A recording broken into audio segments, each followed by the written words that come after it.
agradecemos un poco de paciencia. Les agradecemos un poco de paciencia.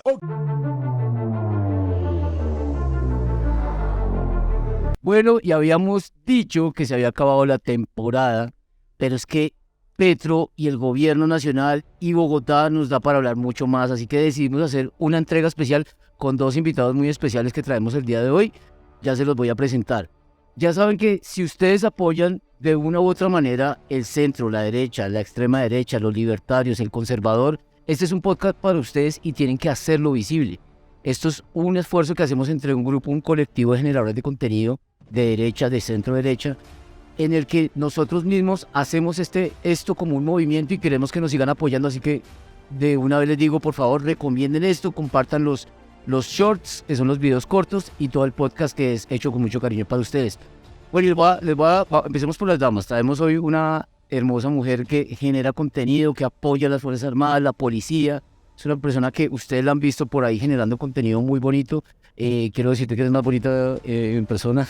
Gracias. Y tenemos también él fue, a ver si me aprendí la vaina. El hombre fue alto consejero presidencial para la acción social en el gobierno de Álvaro Uribe Vélez. Fue por muchos años el concejal más premiado por sus compañeros del Consejo de Bogotá como el mejor concejal varias veces. O sea, fue concejal de Bogotá con una amplia votación, creo que eso pero ahorita me lo corroborará, más de 300.000 votos. Fue director de la Fundación Bavaria, donde hizo muchos temas de responsabilidad social bastante importantes. Fue director DAPRE, o sea, el director administrativo de la presidencia, y fue el ministro de Defensa, actualmente desempleado, Diego Molano Ponte. Muchas gracias. Y Pilar Rodríguez. Gracias. Gracias, bravo. Oiga, ¿qué es de la vida, Diego? Bienvenido, hermano.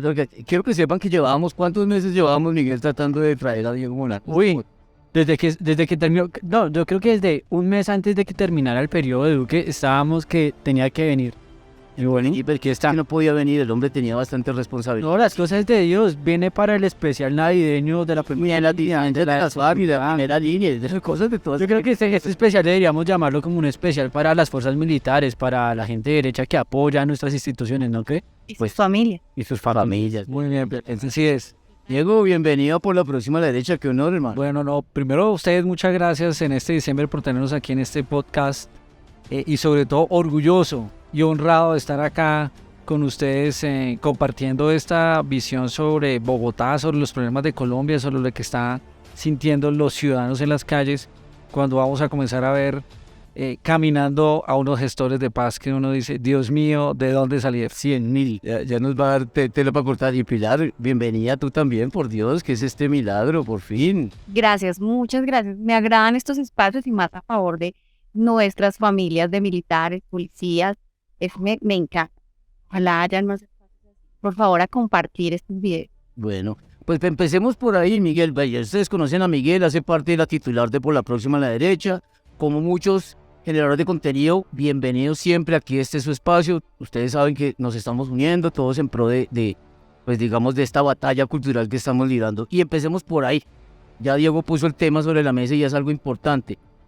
¿Yo qué diría para comenzar? ¿Qué piensan ustedes de este ejército paramilitar que está creando este señor presidente, llamándolo, porque es que Petro tiene la facilidad de llamar las cosas terribles como cosas bonitas para que sea más digerible, ¿no? Entonces, los gestores de paz, que son la primera línea, más todos los ex convictos o que quieran delinquir, y ahora les dicen gestores de paz, primera línea, más futuros criminales que ya no van a ser criminales, del tema de que les vamos a pagar $1 millón del presupuesto, o sea, uno al año, si no estoy mal. Diego, ¿qué piensa usted esa desfachatez, Borlí?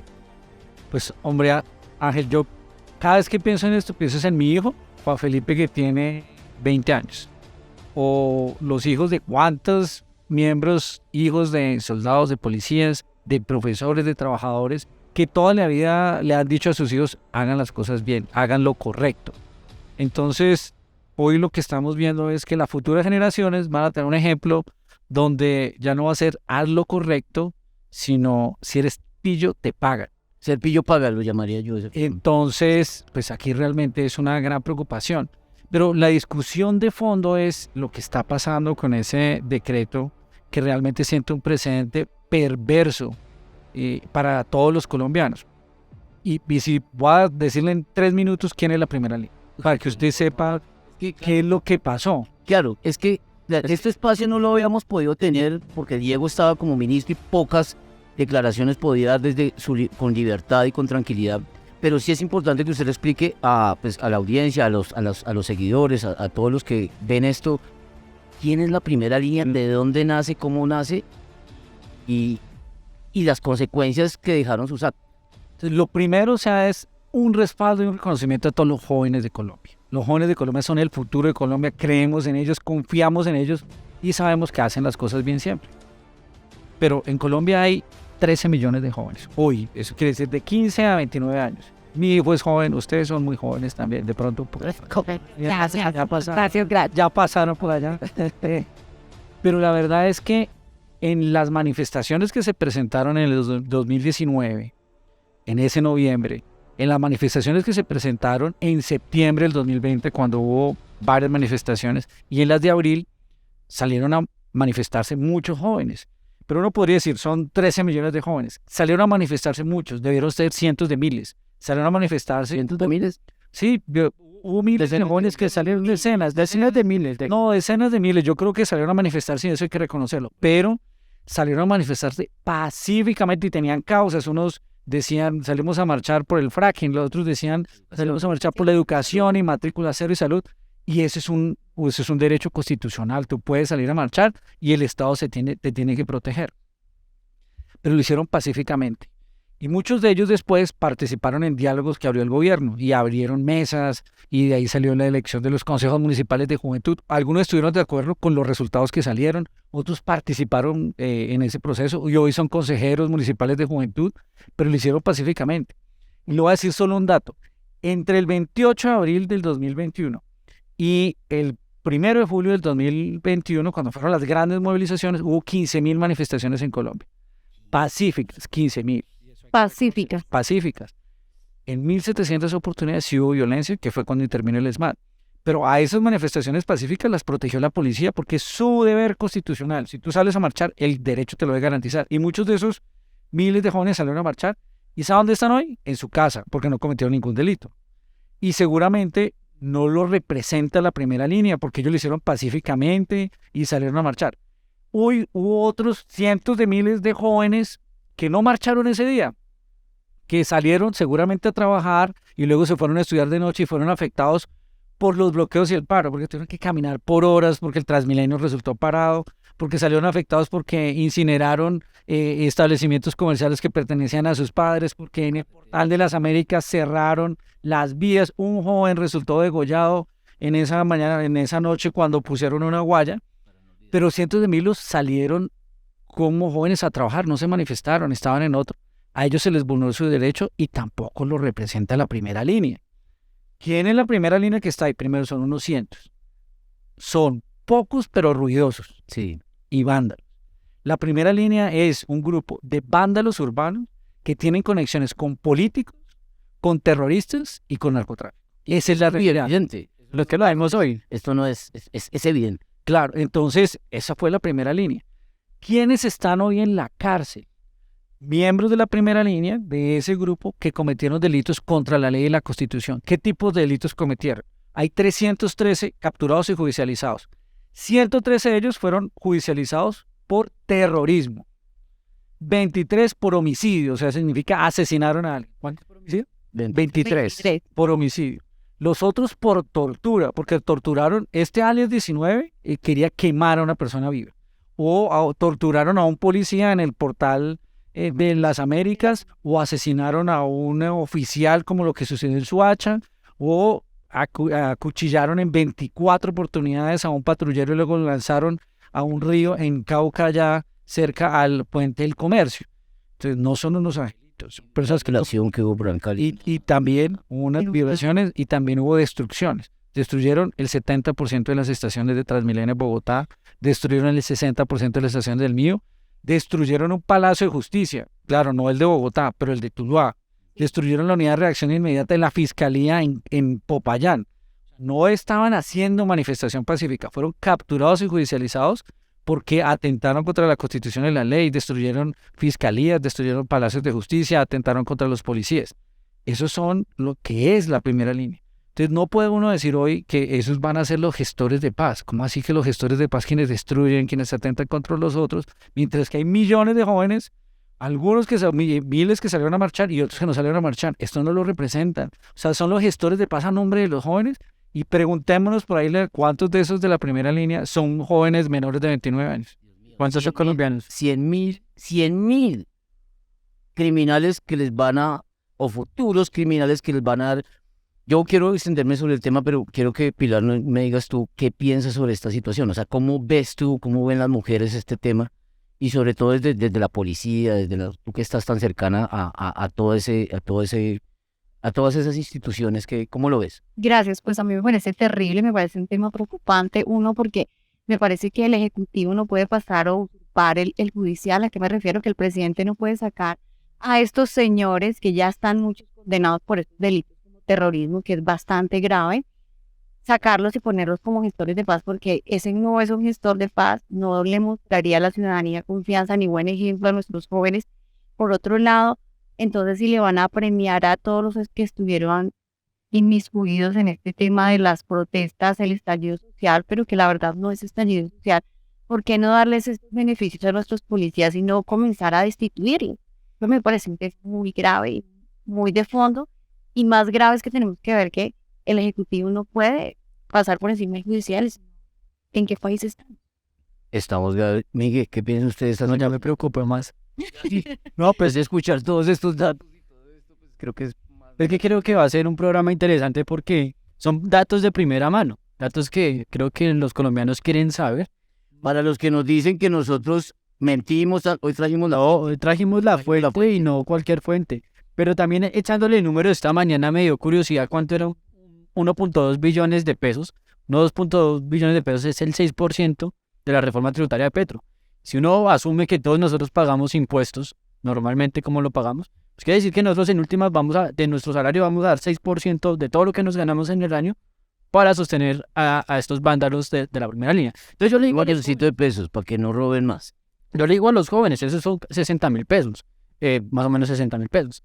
Yo le digo a los jóvenes que hoy en día, como lo acaba de decir Diego, cientos de miles de jóvenes que nunca salieron a marchar, tal vez tuvieron sus diferencias con el gobierno anterior, eso es válido, en la democracia eso es válido, pero no salieron a marchar, no salieron a destruir, y todos los días salen a trabajar, a ganarse en un mínimo. Ustedes, los jóvenes que tal vez no estuvieron de acuerdo con el anterior gobierno, pero que trabajan en el marco de la legalidad, van a tener que pasar 60.000 pesos de lo que ustedes se ganan al año para estos angelitos que destruyeron y les hicieron la bien posible a ustedes, que los hicieron caminar porque no habían estaciones de Transmilenio.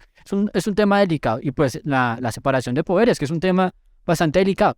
Ahora, yo creo que Petro no es bobo. Petro sabe que la Corte Constitucional en algún momento le va a poner pues el tate quieto a este tema. A mí lo que me preocupa es que el día de mañana salgan estos angelitos, se pierdan, se desaparezcan del país, se pierdan de las fuerzas militares, y cuando la Corte Constitucional lo declara inexequible, pues ya no los encontremos. Y van a estar ahí en la sociedad. Yo tengo que decir de ese tema algo muy delicado, y es: piensen que esto inclusive son votos, porque son 100.000 jovencitos, ampones, criminales o futuros criminales, para que no delincan, entonces van a dar 1.000.000 de pesos, en el que su círculo cercano se ve beneficiado, su novia, su mamá, su hermano, su primo, sus hijos, y en algún punto esto va a ser votos para dentro de 4 años, pensando en este mismo proyecto nefasto que está llevando el señor Gustavo Petro, sea él, porque es capaz, estoy seguro, de reformar de nuevo, a través de alguna reforma, volver a la reelección, y él, creo que cuando la izquierda ha estado en el poder, se quiere atarzanar en él.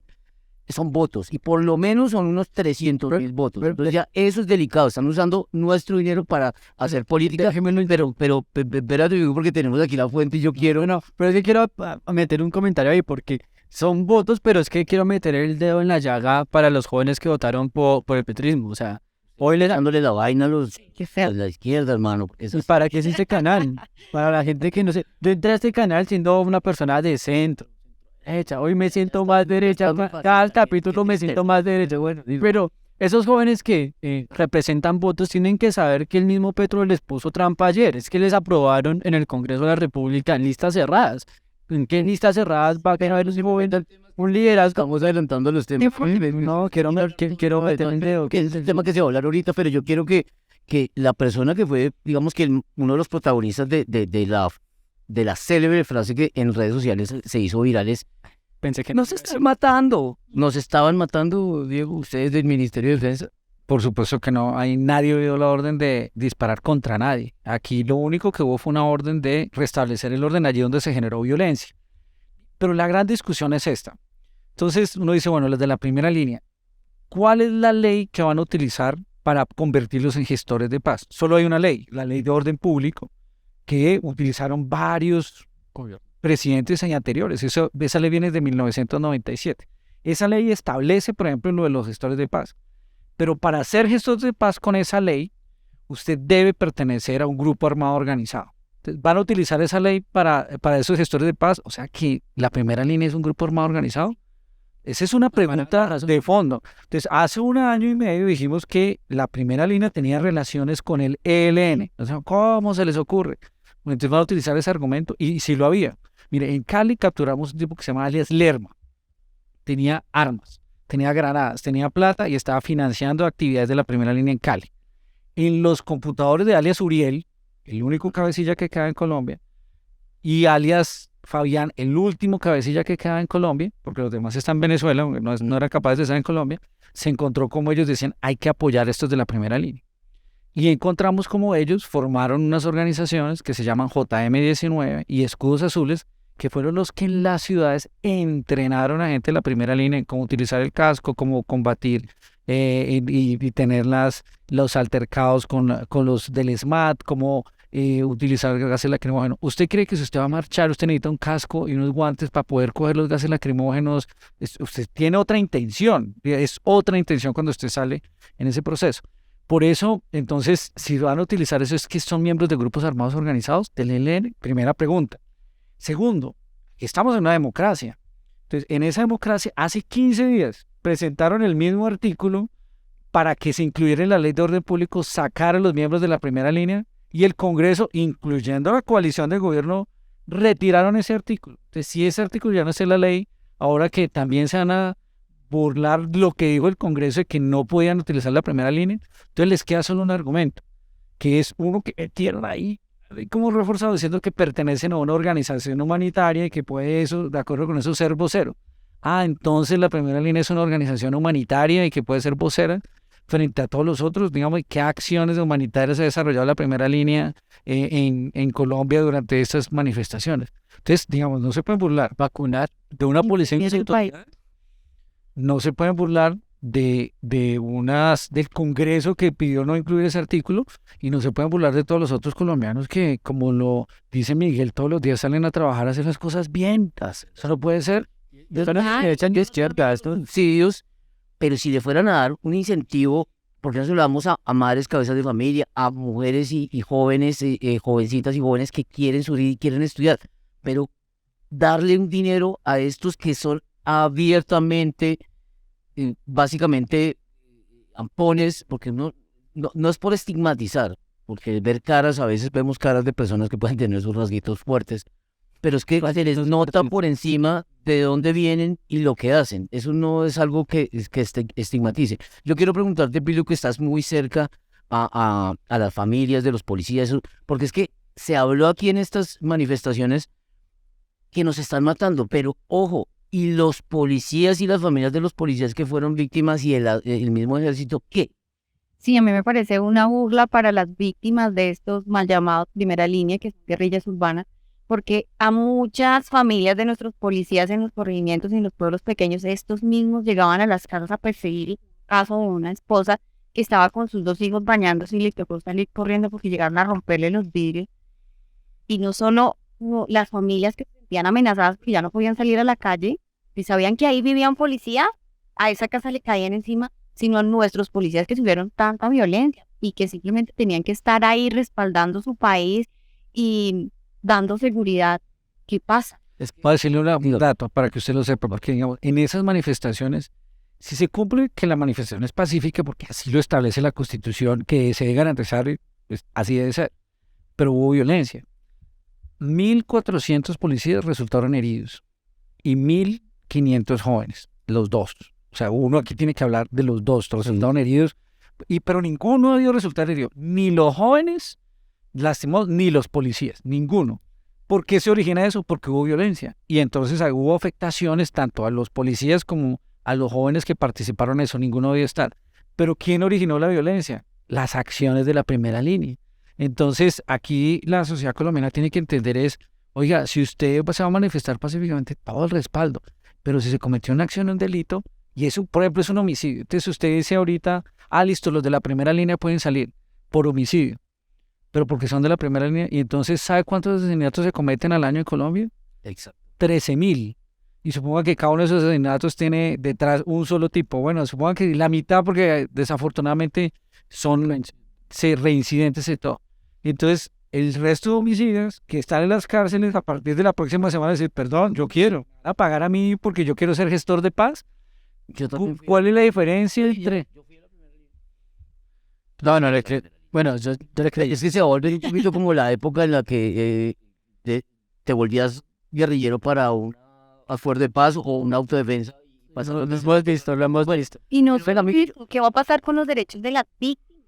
Es que están absolutamente... Pregúntele a los del barrio del Portal de las Américas, que ayer salieron, levantaron la mano y dijeron, oiga, nos van a mandar a tipos como Ale-19 acá, si todavía los tenemos los de la primera línea, nos siguen extorsionando, siguen secuestrando, siguen haciendo narcotráfico aquí en el parque alrededor del Portal de las Américas. Oiga, Miguel, ¿usted qué debería pasar con los políticos que abiertamente apoyan a esta clase de bandidos? O sea, ¿cómo es que están campantes y sonantes ahí todavía recibiendo dinero y que fueron electos, muchos de ellos? O sea, ¿qué pasa ahí? Usted acaba de decir la palabra clave, electos. Y es que los congresistas que ahorita están electos y en ejercicio, que respaldan a la primera línea, son congresistas que entraron arrastrados por listas cerradas. O sea, no son políticos que realmente tengan unos votos contados. Uno ve a María José Pizarro, a Gustavo Bolívar y luego con nombres propios porque esa es parte de la opinión pública, ¿no? Gustavo lo ha dicho abiertamente. Sí. Los financiaron, fueron a Home Center, hicieron Baki para comprarles los implementos, pero son políticos que realmente nunca se han hecho contar, son políticos que entran, nos meten ahí el gancho ciego en listas cerradas, y ese es el peligro que representa para Colombia. Diego, expliquémosle un poquito a la gente el tema de la lista cerrada y lista abierta, ¿y usted qué piensa de eso? Pues porque también es bueno conocer su opinión. No, yo creo que lo primero, un país necesita partidos, o sea, y una democracia necesita partidos. Y los partidos representan diferentes ideas y sobre todo ahorita lo que deberían representar los partidos son causas, no burocracias. Y es por eso deberían estar los partidos y eso es lo más importante. Pero las listas cerradas siempre ha sido un anhelo de depurar la política en la medida en que las listas cerradas le dicen a la sociedad, vote por ese partido porque ese partido representa estas ideologías y estas causas, ¿cierto? Yo confío en mi partido. Pero una lista cerrada sin democracia interna es el dedazo de siempre. Ahí hay un problema. Cuando la lista cerrada no exige mecanismos democráticos, hay un problema interno. Porque hay una cantidad de ciudadanos que quieren hacer política, quieren entrar a hacer política y se van a ver muy afectadas. Claro, se ven muy afectados. Entonces, una lista cerrada sin democracia interna no funciona. Una lista cerrada con democracia interna que le permita a todas las mismas oportunidades ayuda a fortalecer. Tal y como está hoy, este proceso pues está quedando sobre la lista cerrada y eso es volver al dedazo. Eso no podría ser, porque ahí sí se le, especialmente para las nuevas generaciones, y otro es pues porque en la lista cerrada, sin democracia interna y sin haber aprobado lo de que solo estén 3 periodos, pues se van a realizar ahí esos congresistas que se demoran 7 periodos presidenciales allá adentro porque tienen garantizada siempre la lista cerrada del puesto 1, 2 y 3 de esas listas. O sea, lista cerrada, exacto. Y listas cerradas sin democracia no funcionan. Listas cerradas tienen que ser con democracia interna. ¿Tú qué piensas de eso, Pili? O sea, terrible, diciendo que no es el camino que debería ser. No sé, me parece que suena lo de listas cerradas con una democracia interna, pero no sé si... O también no sé si deberíamos dejar de ver los partidos y votar por el candidato. Yo siento que hay muchas oportunidades que se pierden porque hay buenos elementos que no tienen buenas relaciones de pronto o en algún momento han sido críticos, han denunciado, entonces también los jóvenes. Casualmente los que han llegado a voto limpio en listas no preferentes, pues han sido los congresistas principalmente alternativos de izquierda, que fueron los que ayer salieron a llorar, literalmente a llorar en redes sociales por este golazo que les metieron. Y eso va muy ligado a la pregunta que me hacía ahorita. O sea, entonces tenemos congresistas que apoyan en la primera línea porque entran en un paquetazo de lista cerrada, pero que tienen cero conexión con el ciudadano de a pie. Es que aquí hay que insistirlo, aquí tenemos una mayoría silenciosa, una mayoría gigante en Colombia de millones de colombianos que estamos en desacuerdo con esto. Y estoy seguro que la vamos a ver en la siguiente encuesta de cualquiera de los encuestadores de los puntos que va a bajar Petro con eso. ¿Qué piensa usted de Gustavo Petro, Diego? Le tocó, ¿cómo fue el empate? En la alcaldía no le tocó el consejo Petro. No, le tocó Peñalosa. Lo reemplazó. El consejo fue con Peñalosa como alcalde. ¿Pero qué piensa usted de Gustavo Petro? Pues hombre, yo creo que el presidente Gustavo Petro pues, representa una visión de la sociedad muy compleja, porque es una visión de la sociedad que se ha construido a partir del odio, y eso no es bueno para una sociedad. Sin censura, aquí no puede ser sin censura. Y cuando usted construye a partir del odio, realmente no puede generar consensos hacia el futuro. Y lo segundo es cuando se ha construido a partir de eso un ejercicio en donde para que todo parezca bien tengo que destruir todo lo del pasado y no se construye lo que tiene la sociedad, también es complejo. Bien. Por ejemplo, la discusión del caso de salud. Por supuesto que nuestro sistema de salud tiene muchos desafíos todavía para mejorar, pero también tiene sus aspectos positivos. Entonces, pero para tener una visión de eso, no tengo que destruir lo que ha construido la sociedad. No puedo uno pensar que las fuerzas militares son una institución que tengo que debilitarla para poder crear un nuevo orden sin instituciones como la fuerza militar. Se puede mejorar. 30 generales que les dieron de 52. 60 ya. Vamos entonces. 60 generales de la República. Pero yo le voy a hacer una pregunta. Usted tiene un emprendimiento y tiene gente en su empresa. ¿Sabe cuántos años se echaron así a la caneca sacando generales? 1600 años. Formar un general de la República son 35 años, 36 años. Y eso es mística, y eso es formación, y eso es mando y control, y eso es han sido estirados, no están ahí sola por... Sí, y además, la verdad, yo creo que hay una mala percepción frente a que porque estaban cercanos al anterior gobierno, la fuerza militar no deberían ser tratados con ideología política. Su función es hacer respetar la Constitución y la ley. No están asociados a un gobierno y no deberían estarlo. Y cuando uno está allá en las fuerzas militares, ¿usted se acuerda las películas estas de la época medieval en donde hablaban de todos los programas de la mesa redonda? Del rey Arturo, así funciona la elección de un general. O sea, cuando van a elegir un general es el grupo de generales de la fuerza que hace una evaluación pero rigurosa sobre la hoja de vida, la trayectoria, las investigaciones, el desempeño, el mérito. Puede que haya problemas, sí, seguramente hay unas generales y algunos dicen es que hay palancas, pronto se presenta, pero en general el proceso para llegar a ser general de la República implica mérito. Las fuerzas militares realmente reconocen el mérito y los que llegan ahí de verdad son los mejores en la Fuerza Aérea, los mejores en el ejército, los mejores en la policía. Entonces, no respetar esa que es una tradición tan importante y que cada vez han mejorado. Esa gente se ha formado. A mí, realmente, la última vez que fui a la Comisión Segunda del Senado a presentar a los generales al Congreso, porque tienen que ir al Congreso para recibir, y también les hacen una valoración, pues hombre, yo veía a esos generales, oiga, estos tipos hicieron maestría, no es cualquier, estos tipos tienen doctorado, muchos estuvieron por fuera. Entonces usted dice, ha hecho un esfuerzo en la sociedad colombiana de formar los mejores generales, de ir profesionalizando la fuerza, y usted ya sale, 60 generales y para los que, los manifestantes que creen que es que un policía o un militar no se tiene que formar, no, claramente la inmensa mayoría de policías oficiales y militares están formados. También tuve el privilegio de estar en Comisión Segunda en un momento de ascensos.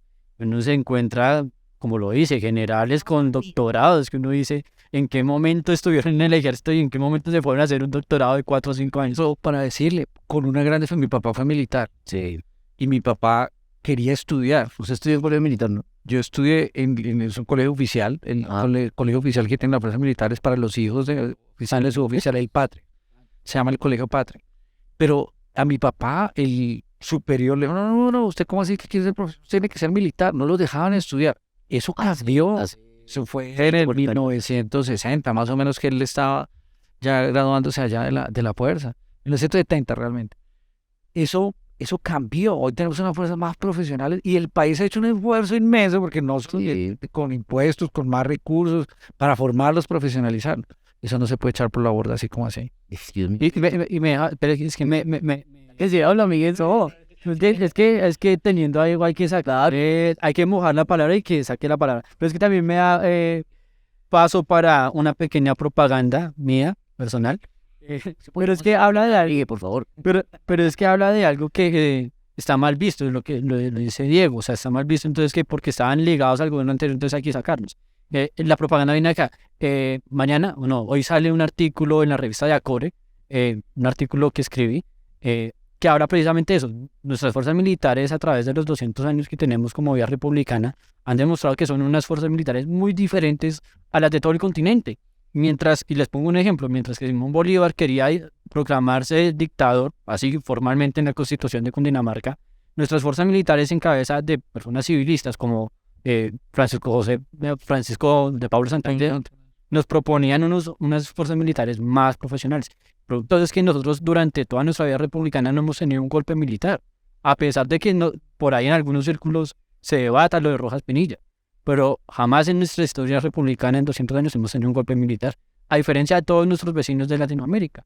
Eso da mucho de qué hablar de lo que dice Diego. O sea, nosotros no podemos estar mirando con el espejo del profesor de porque eran amigos de fulano o de sultán. Y es que están absolutamente desmotivadas, desmoralizadas y desarmadas toda nuestra fuerza militar y las policías. Y yo digo, y hay un estigma hacia el policía, sobre todo el urbano, y es, a mí me molesta como en otros países respetan autoridad. Aquí le dicen tombo y de para arriba y los tratan terriblemente. Yo le voy a decir una cosa y con esto quiero pasarte a Pili para que nos digas qué piensas sobre ese tema. Yo fui casposo alguna vez. Yo fui joven y... ¿Verdad? ¿Fue? No parece. Soy. Pero De Ángel no tiene. Pero yo les digo una cosa, yo jamás tuve un problema con un policía mientras que fui respetuoso con un policía. ¿Y cuándo no? Y no, nunca me pasó, pero digamos que alguna vez hice parte de barras bravas y me tocó porque no nos portábamos bien. Pero ¿a qué voy yo? Que cuando usted se porta bien en la vida, usted anda a la hora que sea, como sea, y usted no infringe ninguna norma, o usted trata con respeto, jamás le van a faltar al respeto, man. Jamás. Esa gente que dice es que tombos y es que llegan aquí. Mire, nadie hace nada y llega un policía a someterlo o a tratarlo, o a maltratarlo o a detenerlo porque sí. Entonces, están la gran mayoría de las personas que estigmatizan eso, al final tienen su guardado, tienen su pecado, ¿no? Totalmente, es que uno no va por la calle y el policía llega a decirle a uno cosas o a atacarle. Y a mí me parece que nosotros no vemos que cuando atacan a un policía están atacando a los colombianos, porque atacan a la institución y atacan a nuestro país. Y por otro es que tenemos una mala cultura. A nosotros no nos gusta que nos digan nada. Un pequeño ejemplo, tiene la música, o sea, todo timbal, y llega un policía a decirle correctamente, mire, bájenle la música y sale. No cumplimos con la norma y queremos que no nos digan nada, nos pasamos un semáforo en rojo y ojalá me digan algo y que no me pillen. Y si me pillan, que no me digan nada. Entonces, la mala cultura y la cultura del desagradecimiento. Y las redes sociales muestran siempre es la reacción del policía cuando ya básicamente faltaron al respeto y cruzaron la línea. Diego, teniéndolo aquí, pues es innegable que hablemos un poco. Sé que no le gusta hablar mucho porque usted acaba de salir de ese cargo tan importante. Creo que después del presidente es el cargo más importante y más en este país como es Colombia. Pero esta gestión que está haciendo el nuevo ministro, ¿no se siente usted un poquito también desmotivado con cómo venían ustedes teniendo una fuerza y unos aciertos en temas de seguridad? Y como que esto cogieron y pum, descendieron lo que había entendido bien. ¿Y cómo se siente usted ante esa situación? Pues hombre, yo creo que, y ustedes están hablando de eso, toda institución debe estar en una sociedad para preservar las responsabilidades que tiene. Pero por supuesto, todas las instituciones democráticas, públicas y privadas son perfectibles, se pueden mejorar porque están conformadas por seres humanos. Seguramente, y es así, nuestra fuerza pública, es que nuestra fuerza pública, entre ejército, armada, fuerza aérea y policía, son 400.000 hombres. Fallas se presentan, por supuesto, porque los seres humanos tenemos problemas, somos siempre perfectibles, etc. Pero si hay un policía que falla, que mancha el honor del uniforme, es él, la responsabilidad de él. Uno no puede generalizar por el comportamiento de un policía como si fuera el comportamiento de todos los policías. Entonces, por supuesto, se presentaron fallas. La falla de un hombre que cometió un acto en contra de la ley debe ser castigada severamente porque los policías deben ser ejemplo. Y así lo hicimos, esa era la orden para el director de la policía y para los patrulleros: quien incumpla la ley, quien infrinja el régimen disciplinario o que atente contra la ley penal, pues debe ser capturado, judicializado y darle todas las garantías. Lo que pasa es que no se puede prejuzgar y sacarlo sin darle la oportunidad de la legítima defensa, como lo tenemos todos los colombianos y con un debido proceso. Entonces, mire usted, aquí están liberando a los de la primera línea. Hay unos policías investigados por unos hechos contra un joven. A ellos no les han hecho proceso judicial y ya los echaron de la policía. Eso no puede ser, digamos, tienen el derecho al debido proceso. Y si se hallan culpables, y ahí hoy salieron a decir que no, que ahora los van a meter esos gestores de paz. No, señor. Hágale el debido proceso. Y si son culpables, tienen que cumplir, tienen que pagar. Pero no puede ser una cosa de impunidad porque para asimilarlos a lo que sí quieren hacer con los de la primera línea. Pero a mí lo que sí me parece que no se ha considerado de este proceso es: el año pasado, cuando se presentaban problemas con algunos de los oficiales, iniciamos un proceso de transformación de la policía, que significó 2 proyectos de ley aprobados en el Congreso, uno de profesionalización del patrullero, que hacía que todos los patrulleros, que es el grupo más grande, cada 4 o 5 años tenían que certificar sus competencias, como hacen las empresas privadas. Entonces se le hacía una certificación de competencias en uso de la fuerza para saber si estaba entrenado. En procedimientos policiales, porque los procedimientos policiales están reglados. Acuérdese como es en Estados Unidos: señor, que es en el carro, señor, no se mueva, señor, no sé qué, señor, pase. Esos procedimientos tienen que ser estandarizados y se van a certificar. En derechos humanos se van a certificar también, o está así establecida la ley, tiene que pasar. Y también en servicio policial.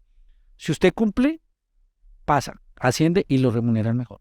Si incumple, le dan una segunda oportunidad. Si vuelve a incumplir, sale de la policía. Son una ley estricta y le da una mejor remuneración a los policías. Y además otra ley con un régimen disciplinario más exigente, que colocaba un comisionado de derechos humanos en la policía.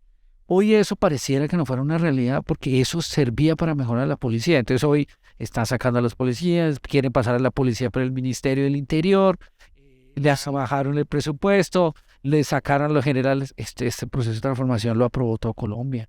Ese es el que yo creo que hoy no se ha tenido en cuenta y en consideración, especialmente para debilitar a la policía. Y pues nosotros somos una policía de la cual, por supuesto, tenemos que sentirnos orgullosos. Es una de las mejores de América Latina, con, por supuesto, hechos individuales, pero que puede ser perfectible, mejorable. Y lo que tenemos es que fortalecerla. Exacto. Oye, Miguel, un tema que es bien delicado porque, pues, digamos que estamos hablando de un hecho nacional que afecta a Bogotá, pero yo quiero empezar por ahí.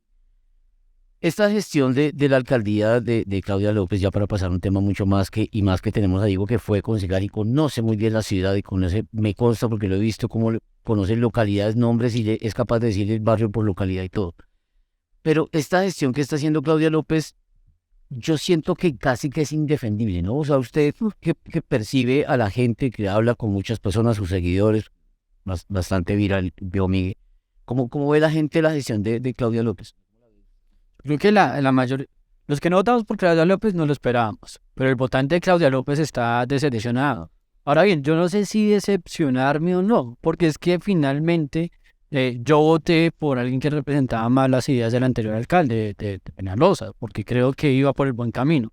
Lo que uno está viendo es que Claudia López hizo campaña anti-Peñalosa, pero está gobernando haciendo las obras que Peñalosa dejó y las está fortaleciendo, y las que no está fortaleciendo las está volviendo peor. Entonces vimos, por ejemplo, ayer el Transmilenio, el corredor verde, que desde hace un año lo hemos venido diciendo.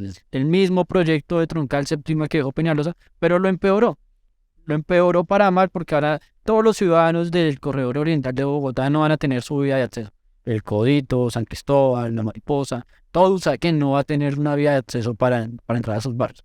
Entonces el gobierno de Claudia López uno lo puede resumir en un gobierno que se hizo elegir con unas ideas, pero ahorita está gobernando con otras ideas, desconectado de la ciudadanía, desconectada, pues lo vimos en años pasados, desconectada, llegando a la alcaldía con la promesa de ser la jefa de la policía, pero lo mismo que este señor Velázquez, es que toca alternar el tema. llegan a atacar a sus subalternos. Creo que la ciudad no puede esperar pues nada bueno de los 2 meses que nos quedan con Claudia López. No creo que la seguridad vaya a mejorar, la verdad. No creo que la movilidad vaya a mejorar. Hoy amanecimos también con una noticia: el metro de Bogotá tiene retrasos, no tiene cierre financiero al día de hoy. Y Petro lo quiere volver subterráneo. Entonces tenemos un escenario en Bogotá. Para eso íbamos, Pilar. ¿Qué piensas de la gestión de Claudia? Pues yo quiero comenzar con un lema que tenía que decía que un discurso, ¿no? Talentos no palanca, ¿no? Y bueno, traigamos un ejemplo, el de Felipe Alberto Morales, la pareja de la secretaria, ¿no? Que dicen, no, es que él ya había tenido contratos, ya no sé qué. En 11 años tuvo contratos por 500 millones de pesos, ¿no? Y en estos 3 años ya tuvo contratos por 860 millones. En un solo año. En 3 años. Ah. Y en 11 tuvo contratos por 500 millones de pesos. O sea, y en 3 años, por 800, por más de 800. Hay que ver. Por otro lado, no hay que decir más sino ver unas estadísticas. Cada 15 minutos se están robando un establecimiento. Cada 15 minutos. Cada hora se registran 18 cada hora. Cada 15 minutos se roban una motocicleta y ese que no alcanza a traer los otros. Yo pienso que también tienen que fijarse mucho en estadísticas, que a veces en las redes sociales se inundan de noticias falsas, pero fijémonos en las estadísticas, a ver si es mentira que la problemática de basuras y que la inseguridad en Bogotá va al 1000% en aumento. Miguel está que se habla hoy. No, pues es que hay temas, hay carne para hablar, porque es que otra de las cosas es que hace 2-3 años para Claudia López el Tren de Aragua no existía. Eso era era invento de la derecha, era invento del uribismo. Y con su fracaso de la seguridad, hoy nos habla de que sí existe efectivamente el Tren de Aragua. Entonces aquí viene el paso. Como ministro de Defensa, Diego, ¿desde cuándo empezaron a ver estos temas del Tren de Aragua en Bogotá?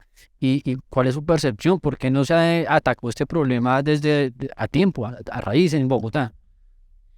Antes de que eso, porque es que me parece muy chévere, porque es que hubo una época que los que más controvertían ante la opinión pública era Claudia López y Diego Mulano. Era una vaina brava, porque Claudia, yo no sé ni cómo hace para tratarse, porque ¿Cómo hizo para tratarla? Para tratarla, porque yo creo que Claudia se nota por encima que no es fácil, fácil, y Diego es mucho más centrado y mucho más aplomado. ¿Cómo fue el trato con Claudia López? Y después hablemos de lo del Tren de Aragua, que yo creo que es importante que todo el mundo sepa eso. Primero, la instrucción que tenemos del presidente Duque, y en mi caso particular, es: nosotros trabajamos con todos los alcaldes, de derecha, izquierda. Hubo una elección democrática, fueron elegidos, y con todos trabajamos para construir como es el mandato. Y así fue con Claudia López. El problema con Claudia y la alcaldesa es que ella, una cosa es lo que plantea y otra es cuando no le funcionan, todos los otros somos responsables de lo que pueda pasar y deriva responsabilidades, cada uno le echa la culpa a los demás. La perfecta. Y ese es un problema cuando usted está ejerciendo la alcaldía, porque al final usted tiene que asumir las responsabilidades. Y ahí, digamos, por eso pues tuvimos unas diferencias grandes frente a varios temas, porque lo principal que tiene que hacer un servidor público es asumir sus responsabilidades, y ella no las asume. Y lo segundo es, por supuesto, en esa tarea hay que construir. Y usted no puede, especialmente con la policía, usted no puede llegar un día a decir, queremos la seguridad en Bogotá, pero los policías son unos asesinos. O sea, usted le echó la ciudad encima a los policías. Cuando la jefe de policía dice, los policías todos son unos asesinos, y aquí manda a hacer un informe donde dice que hubo una masacre sin haber ni siquiera ninguno de esos judicializado con una respuesta, pues los delegitimó, y por eso hubo esa pérdida de autoridad que usted dice. Y eso es tal vez a mí lo que más me dolió en esa conversación, porque la gente salió a incendiar CAIS porque la alcaldesa dijo que allá había unos asesinos, y luego le dijo mis muchachos, y esos muchachos estaban atacando a los policías y no les dio respaldo. Por supuesto, si hubo fallas, se capturan, se judicializan con todo el debido proceso. Pero especialmente, ¿qué siente uno hoy ahora?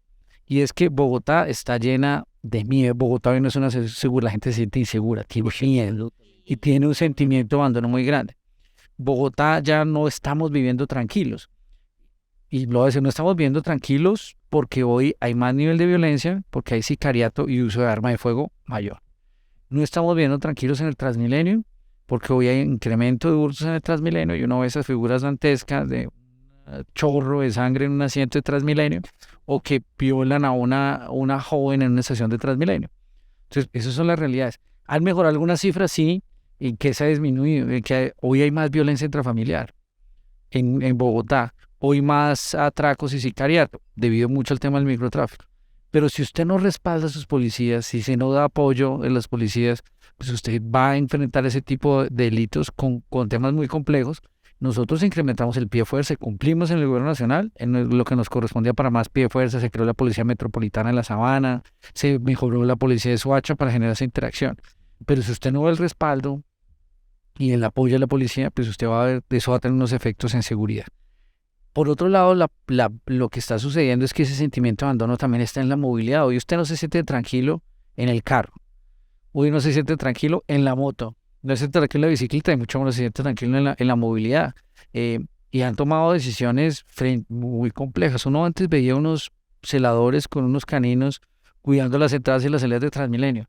Y ahora, digamos, ya no están, desaparecieron. Entonces eso es tierra de nadie. Da rabia verlo. Tierra de nadie. Entonces eso ya está llevando que ese odio que generó la izquierda en la ciudad, que es muy peligroso, pues hoy se ve reflejado en que cuando alguien está bravo sale y destruye el Transmilenio, el odio que dice, no, me presto mal servicio, entonces me cuelo en Transmilenio, y eso no puede ser, porque la responsabilidad es garantizar que funcione bien, y no dejarlo a medias. En que esa terroreza no vi el video viral de un conductor de SITP exigiendo que respetaran y la gente juzgando al tipo por estar pidiendo respeto a que pagaran. O sea, se volvió al mundo. Esos son los héroes urbanos que queríamos nosotros todos destacar, respetar y apoyar.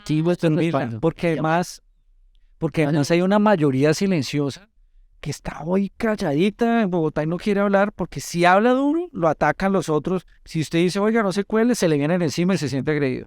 Si usted dice, oiga, compórtese bien, no bote la basura, se le vienen encima y la gente se siente ya agredida. Entonces una mayoría silenciosa que explotan ante eso. Ese conductor yo creo que dijo, me mamé. O sea, no puede seguir, si yo estoy haciendo mi trabajo bien, aquí todo el mundo se cuela. O no vieron el otro ciudadano que estaba en la estación de Transmilenio y el otro bárbaro robándose las tejas de Transmilenio una por una y fue y lo cogió. Le dijo, no se robe más estas tejas que son nuestras. Porque los ciudadanos ya están desesperados. Dicen, pero porque es que usted imagina, si yo aquí vengo, pago mi tarjeta, Uy, es que uno siente. paso el torniquete y ve que dice, uno dice, ¿cómo así? Entonces aquí todos los que pueden burlarse de la sociedad y nosotros, ¿qué? Eso ya, esa mayoría silenciosa hoy está atemorizada en Bogotá. Oiga, Diego, ¿y eso de Tren de Aragua qué tan, cómo lo vio desde el ministerio? O sea, ¿alcanzó a tocar ese tema?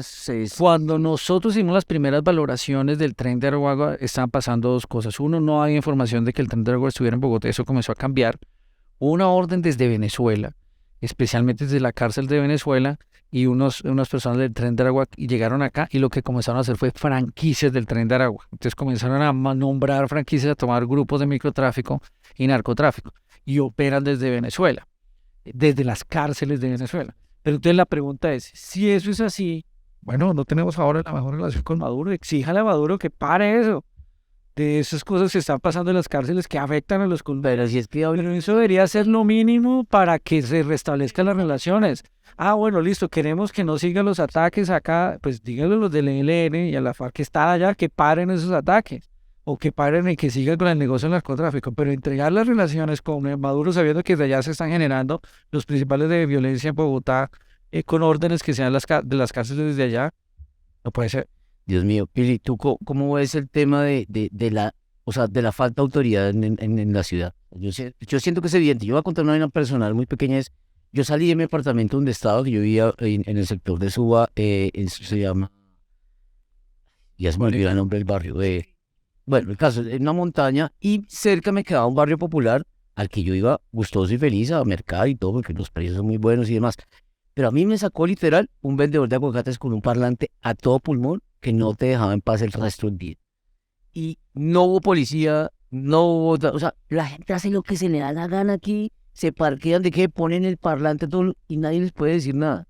¿Tú cómo ves la percepción como ciudadana de ese tema? O sea, de la falta de autoridad, ¿verdad? Es la tierra de todos y nadie. Pues yo no sé si lo llamaría falta de autoridad, porque uno, ciudadana, yo tendría miedo de decirle que no, porque los demás me vienen encima. Y dos, como policía, que es el que debe mantener el orden, pues, si un policía actúa, tienen bien la cárcel, y si no actúa, pueden apuñalar, matar y de todo. Entonces, dejémonos de vainas, yo hablar aquí a plato, a calzón quitado. Si yo fuera policía, me hago la de la vista gorda.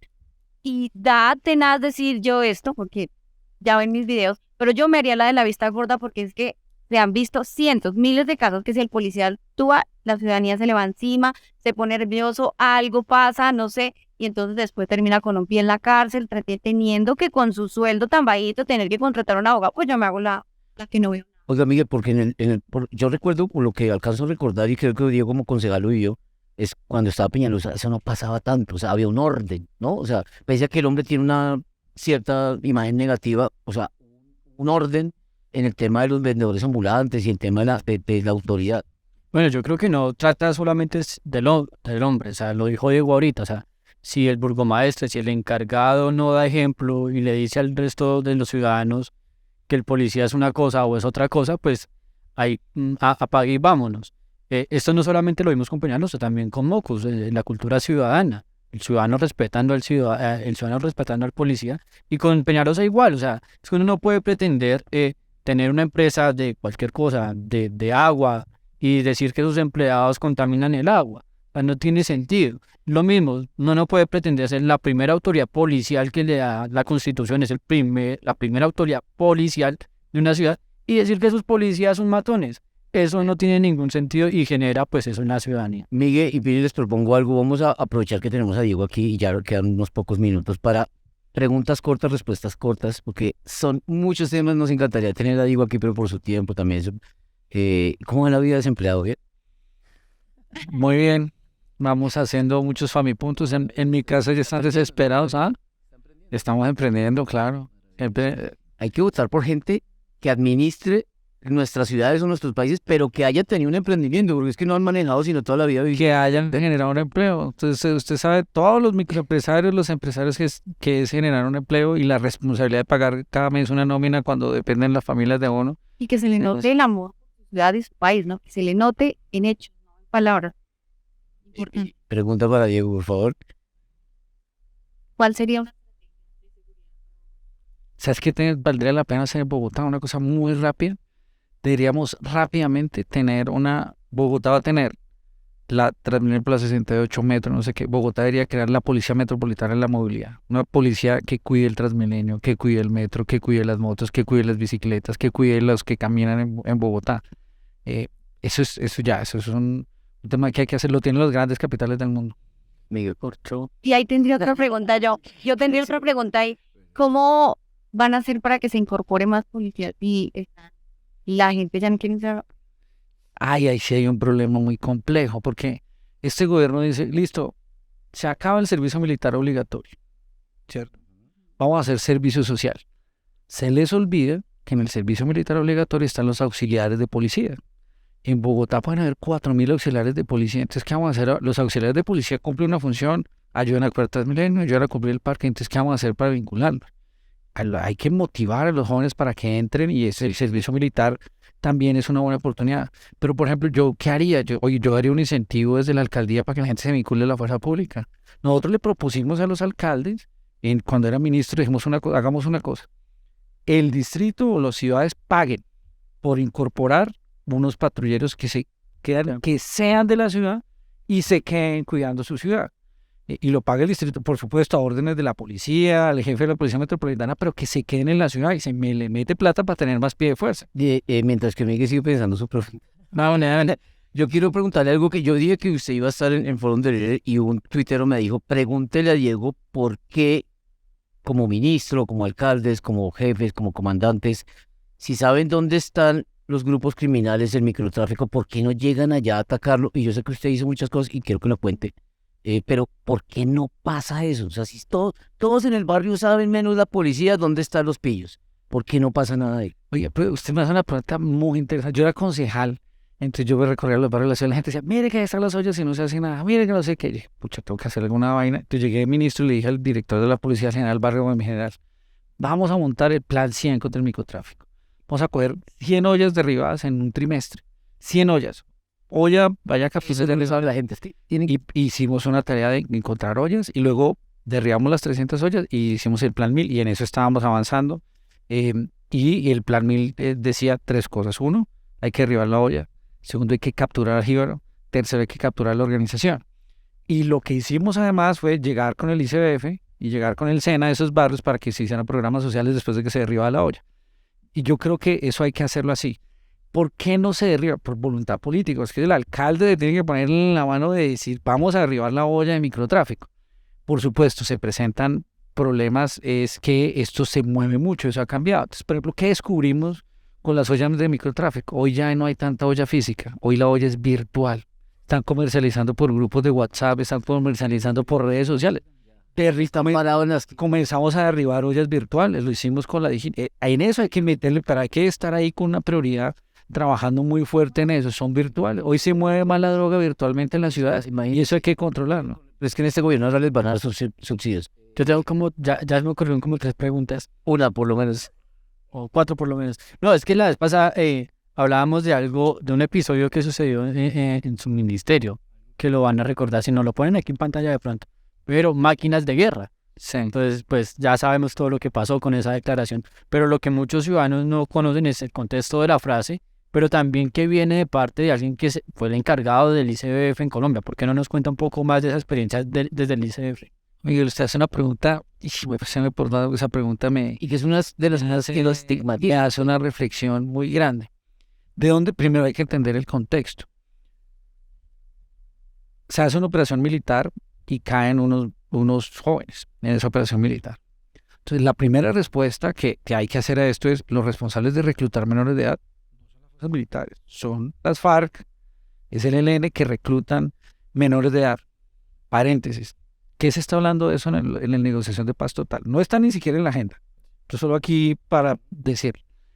Lo segundo, es claro que todos los que están allá y son menores de edad son víctimas. Y yo lo conozco y lo sé, y lo viví en el ICBF.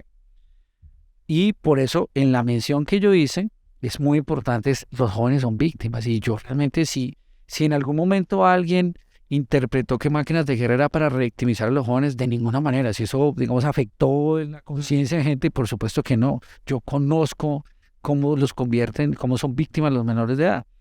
Pero lo que pasa es que a mí sí yo tuve que conocer y vivir en el ICBF como una niña de 12 años que estaba en un hogar del ICBF. El ICBF tiene unos hogares que son donde llegan los niños que rescatan nuestras fuerzas militares, menores de edad.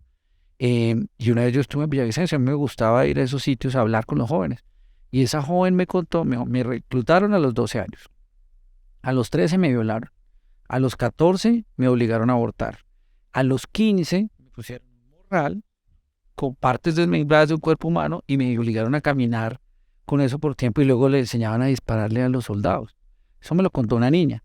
O sea, ellos instrumentalizan, los utilizan, son víctimas, por supuesto, y ellos después buscan que infrinjan algún tipo de acción en contra de los soldados. Entonces, y lo que la sociedad tiene que ponerle aquí, la discusión no es si no son víctimas, claro que son víctimas. La discusión es quién comete el delito de reclutamiento forzado y quién instrumentaliza y utiliza a los jóvenes, ellos. Y por eso es tan importante que esa serie de decisiones se den.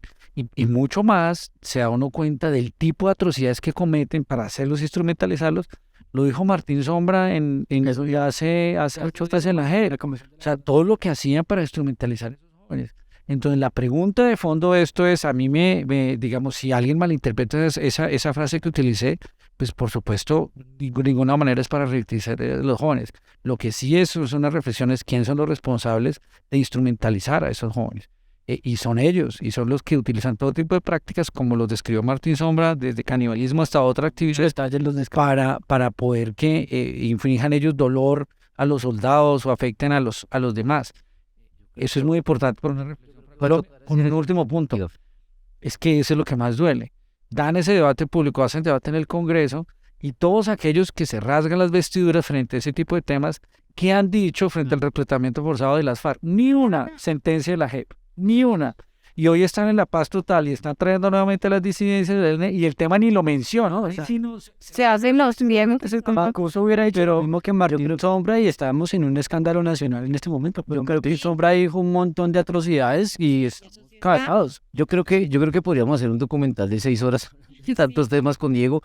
Ya para cerrar, no tenemos más tiempo, pero vamos a va a tocar invitar de nuevo a Diego para la próxima temporada. Pili, cerremos con qué le puedes decir a la ciudadanía desde la percepción tuya como generadora de contenido, tus redes sociales para que te sigan.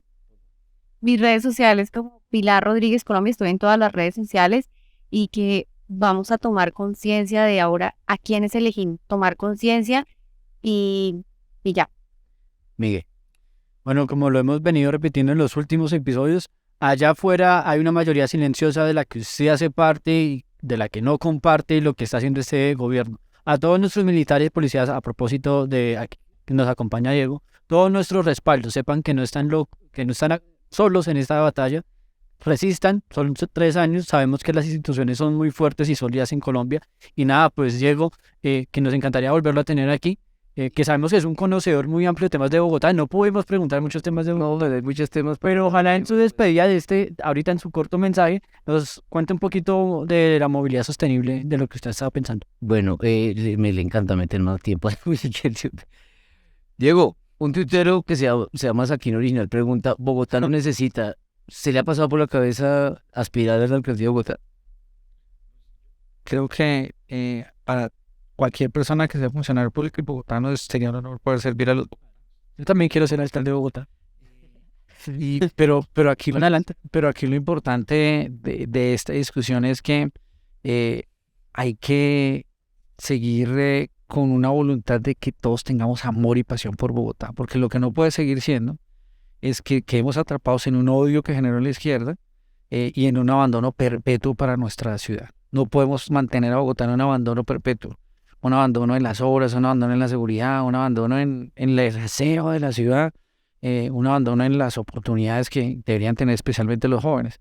Eso nos tiene que movilizar a todos y la ciudad capital debe ser la casa que todos organicemos, la casa que todos pongamos orden, la casa que esté limpia, reluciente, radiante y que todos los colombianos y los bogotanos que estemos acá. Y eso es aprovechando que estamos en Navidad, una invitación a todos. Yo creo que no hay nada más importante en una Navidad que estar en hogar, que estar en familia, que disfrutar la familia y especialmente los que estamos aquí en Bogotá, que amemos esta ciudad con toda pasión. Y por supuesto, decirle a todos como reflexión, no vale la pena pensar, esta es una ciudad de derechos, totalmente. Vamos a garantizarle los derechos a todos los ciudadanos, pero cada derecho tiene una responsabilidad y un deber que todos debemos asumir como ciudadanos. Yo pienso que ya no solo los bogotanos, sino que hay de todas partes, ya queremos ponerle orden a nuestra casa. Pienso que ya es hora porque ya hemos vivido demasiada inseguridad, demasiado caos y ya es hora de que pongamos orden. Diego, la ciudadanía lo pide y a ustedes muchas gracias por hacer parte de este movimiento, de este podcast que se llama Por la Próxima Derecha, porque es ser correcto, ser conservador, los valores de respetar la institucionalidad, la democracia, el buen juicio de las familias, proteger a nuestros niños, nada de eso que están queriendo hacer en la izquierda, de generar esa clase de nuevos movimientos y que la libertad por ser libre es válida. Por la Próxima a la Derecha, compártanos. Muchas gracias, Diego, por acompañarnos. Y qué bueno. Muchas gracias, saludos. Gracias.